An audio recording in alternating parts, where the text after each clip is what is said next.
मनोज जरांगे यांना आज रुग्णालयातून डिस्चार्ज मिळणार आहे। जरांगेंवर गॅलेक्सी रुग्णालयात उपचार सुरू होते। रुग्णालयातून निघण्याआधी जरांगे माध्यमांशी संवाद साधणार अशी माहिती देखील समोर येते।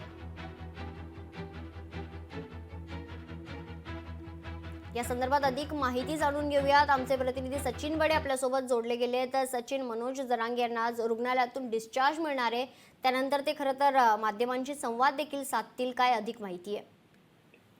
मनोज जरांगे यांनी उपोषण मागे घेतल्याच्या नंतर उपचारासाठी ते छत्रपती संभाजीनगरातील खासगी रुग्णालयामध्ये आलेले होते। मात्र आता त्यांची प्रकृती सुधारलेली आहे, त्यामुळे त्यांना आता डिस्चार्ज मिळणार आहे। आणि त्यानंतर त्यांनी पुढील भूमिका घेतलेली होती ती म्हणजे मुंबईला जाण्याची। आणि मुंबईला जात असताना त्या ठिकाणी आरक्षणाची प्रमुख मागणी जी आहे ती केली जात आहे। मात्र मुंबईला जाण्याचा पूर्ण प्लॅनिंग असेल, पूर्ण नियोजन असेल, त्या संदर्भात आता निर्णय घेतला जाऊ शकतो किंवा त्यासोबतच तो प्लॅनिंग आखला जाऊ शकतो, योजना आखली जाऊ शकते। आता प्रामुख्याने हे पाहणं महत्त्वाचं आहे।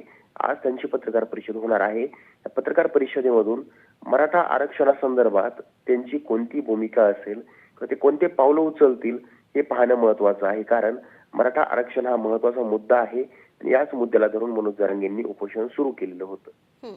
निश्चितच धन्यवाद विकास, तुम्ही दिलेल्या सविस्तर माहितीसाठी।